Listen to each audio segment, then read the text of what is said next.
As I mentioned in some past videos and on Instagram, I recently purchased this 2023 Chevrolet C8 Corvette, and I'm super excited to start making some content with it. The Audi's not going away, we're still doing detailing videos. In fact, today I'm gonna show you how I polished and applied a graphene coating to that car. Our friends at CARZILLA were kind enough to send me 2 ShineMate polishers, which I used for the paint correction on that C8. This is the little baby one they sent me.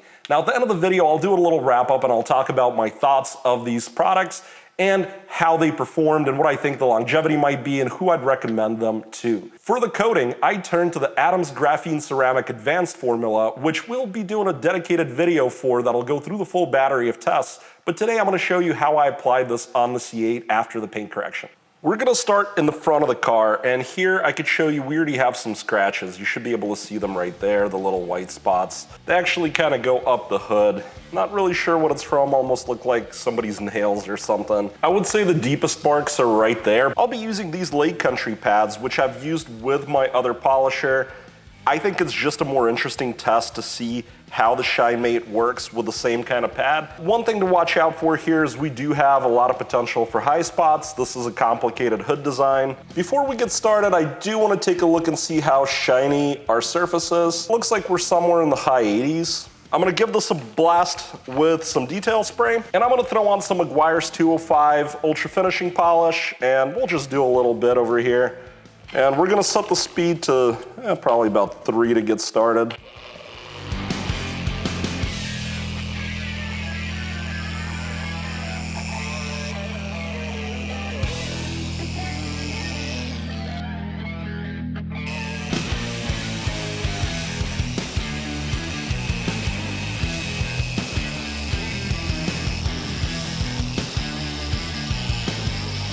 Looks like the product is breaking down pretty well. It's coming right up when I touch it. Very, very quick pass. Let's just see how we're doing. That's already looking a lot better. I think we might want to go to a heavier cutting pad and just nail some of this area here. We're gonna switch to the Meguiar's 105 Ultra Compound and we'll just hit this.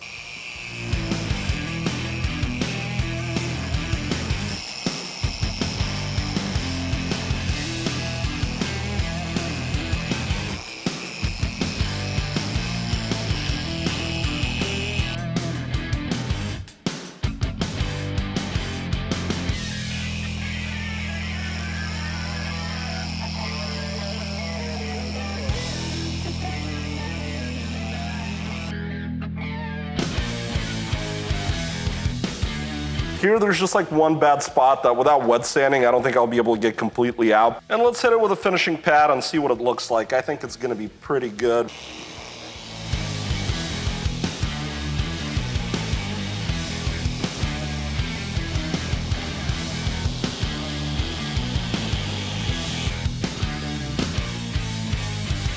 That's not bad. We got pretty much everything. There's a few little deep spots that I think I would traditionally wet sand, and I'm just not really ready to do it yet on this car.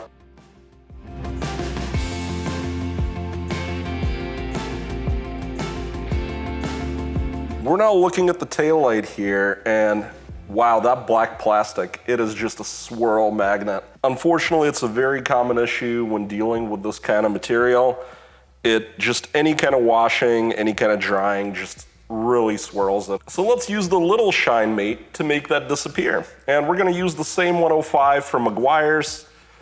And we just need a tiny bit on here. Really not a lot. That's actually probably too much, to be honest.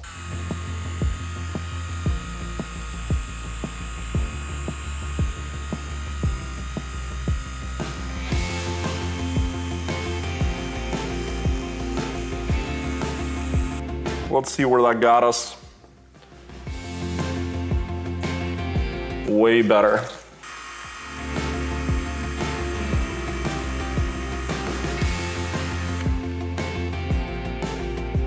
We're switching to the Meguiar's 205 with the softer pad here.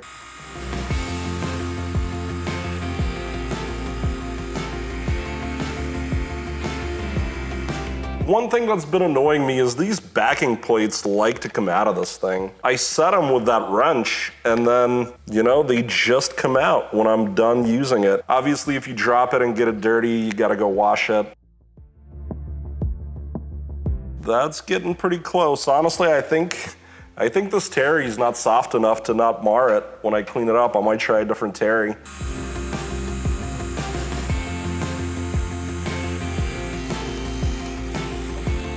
Do you see what I mean about the backing plate coming off? Now it's been face down on the floor and it's ruined. And actually, I think the force of it popping off is slowly wearing it down. Yeah, this cloth is definitely softer, so it's not leaving all the marks immediately. Almost every single scratch is gone out of that. It's so much better now. I'm not gonna go for perfection on this because like I said, first wash is gonna get ruined. And one of the great uses of something like this tool is, let's say you have this big panel here and there's just one gnarly scratch. Well, maybe you're gonna wet sand and maybe you're gonna buff that scratch, but you can really focus on this one little area with this small, lightweight tool, knock it out, then come back with a big pad and step it down to a finishing polish. I need just 1 second of your time to tell you that CARZILLA is a new partner of the channel. You'll find that there are affiliate links to the products we're testing today down below in the description. As always, there are also Amazon affiliate links to the production gear we use. Clicking through those links and purchasing anything site-wide on either website will generate a commission for me, and it really helps me run this channel. This is how I'm able to make these kind of videos. So if you've been enjoying this video, please do help me out. And as always, remember to hit the subscribe button, leave me a nice comment, and I just love talking to all of you. I'm gonna show you how to install this Adams graphene ceramic coating, and as you can see, it is UV reactive, and I've already used quite a bit of it getting this car done. I wanna start by showing you what the difference looks like between a treated side and an untreated side. And you can see I'm using the UV light here, and I've got the paint treated over here. I can tell I've got good coverage. It's always a good idea to look around the panel and make sure you don't just have like a big spot missing. One thing I have had people tell me when using the UV light is that, oh man, it looks like something out of CSI. There's just splotches everywhere and big lines crisscrossing. I would say most likely what you're doing is you're not leveling it well when you're applying it. It's really about spreading a nice layer. You want to kind of go in hash mark patterns like this, up and down, left, right, until you get nice coverage. Being able to use the UV light is definitely not a gimmick. I mean, I can tell where I might have a shallow spot where I could go over it again. With the lights back on, let me show you a quick application. You're gonna take your applicator, whatever you wanna use, I'm using these little things, and essentially you wanna make sure you're working in a crosshatch pattern. Pick a part of the panel that you wanna start working on, and I'm just picking this middle piece, and just crosshatch right over it. I did talk to Chris at Adams Polishes to kind of get his tips on the advanced graphene ceramic liquid, and what he told me is to expect a decent setup time, and I've gone as long as 10 minutes and still been able to clean this up. And I think that's actually quite good because it gives you time to do the rest of the panel. And when you go to clean it up, just keep working until the tackiness is gone, and that'll give really good durability. He mentioned not washing it for 1 to 2 weeks to get optimal durability out of it. Definitely take Chris's advice. I mean, he's the CTO over there. He knows what he's talking about. And give it a optimal situation where you can have the most durability. So I'm gonna wipe this off. And yeah, it's a little tacky like Chris said, but it's not a big deal. Flip your towel and it's all gone. I've completed the panel and this is the area that we did together. And yeah, my hands are covered in UV tracer. You can tell where I've been using it.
With the paint correction and ceramic coating application complete, I want to take a few minutes to wrap up the video and give you my thoughts on the products. Now obviously, as I mentioned, I will be doing a full review video of the Adams product here. It's going to do the full battery of tests from gloss to abrasion resistance and all the usual stuff that we do. What I can tell you so far is this was relatively easy to use. I know it's the advanced formula and that might scare some people off. The product will feel like it's still tacky. It's not gonna just wipe up like a traditional liquid wax or maybe some paste waxes. And what you really wanna do is ensure that it's not tacky anymore as you're going over the surface. And if you do buy a UVC flashlight, it will give you a good idea of where you might have missed spots or had failures in coverage. I know people have previously struggled using the UV light. They have said that it looks like a mess when they've done it.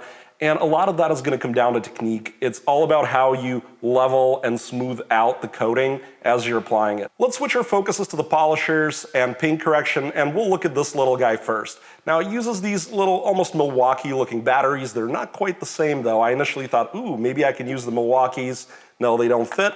But essentially you pop that thing in, you hit the power button until it goes on. You could pick your speeds over here, and then it's just a matter of pushing the button and letting it rip. You can also double tap the button,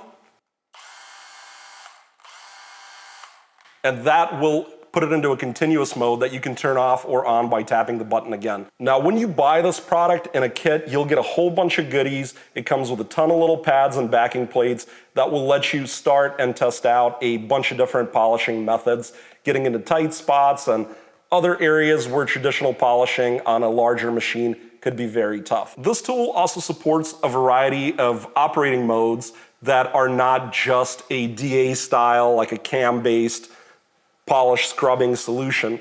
What you can do is push the two lock buttons and twist this out, and this is your DA tool. And you get 3 different heads for this thing. So I've got a high torque and a high speed rotary polisher option that I could put on the device. Let me show you how you can install the quick release rotary head. So you push the 2 buttons, you line up the marks, you turn it to the lock position, and you're good to go. Now you just need a backing plate in here. And let's say you want to use this slightly larger backing plate.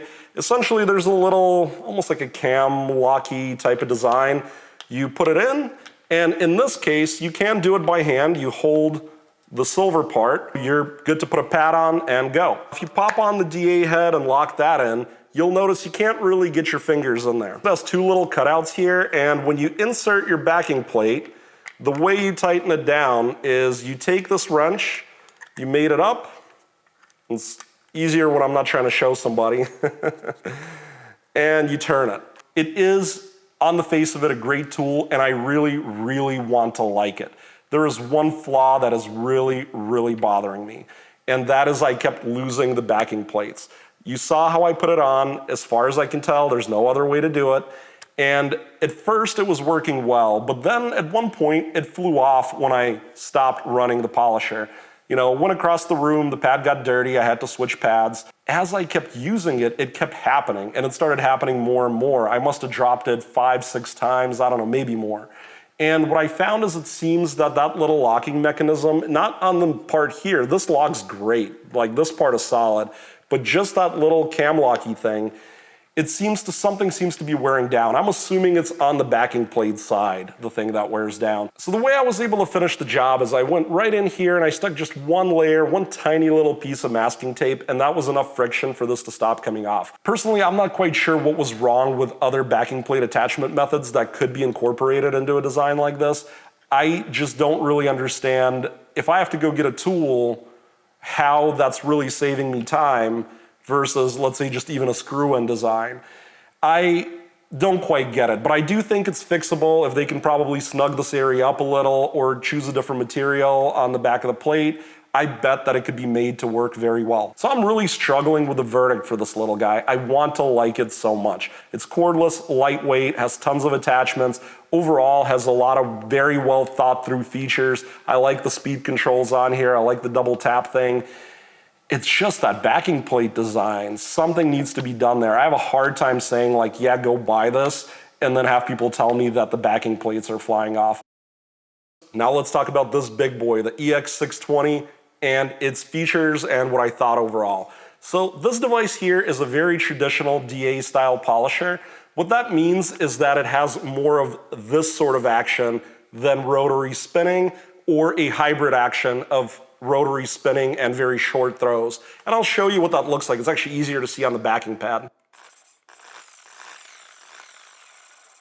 Compared to a rotary, which basically just spins and creates a lot of forced rotation, potentially a lot of torque or a lot of high speed, this thing gives you long throws for big coverage.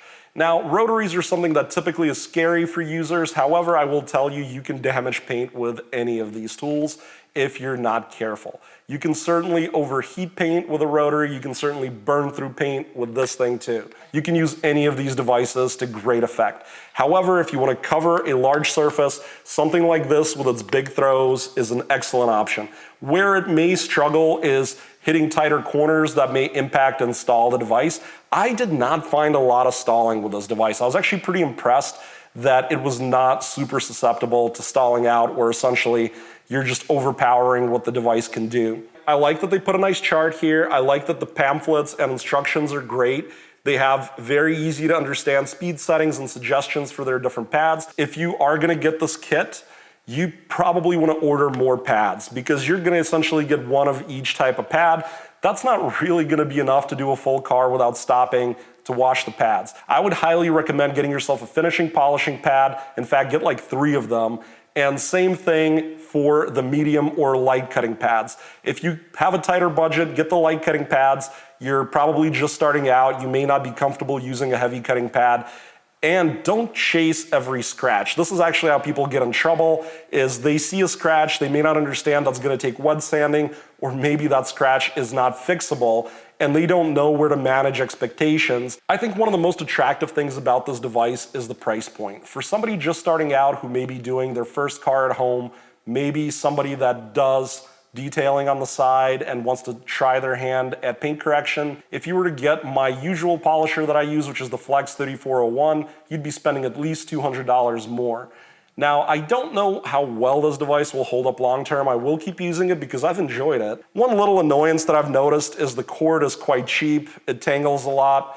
It is long. It's nice that it's a long cord, but I wish that they did something more like what my Flex has. So here's my 3401, and for comparison, you can tell the cord is a little thicker. You know, if you twist the device up a bunch, whatever you're gonna do, it all just untangles. It doesn't make a big mess. It's not annoying and constantly getting in your way. Let's say you're wearing it around your neck because you're trying to avoid scratching the car. It's not just constantly becoming a tangled mess around your arm and neck. And one thing that I'll tell you about the Flex is it's a different type of device. So it does have this oscillating action like a DA, but it also has a forced rotation action like a rotary polisher. You cannot make this device stall. You'll break something before you stall it, or you'll burn a hole in your paint or damage the device. And really what this device gives you is a little bit of the best of both worlds and some of the negatives of not being the best at either one. I don't know that the Flex is necessarily everybody's top choice. Some people say, well, hey, it's not as good as a real rotary, and hey, it's not as long throwing and efficient as a real DA.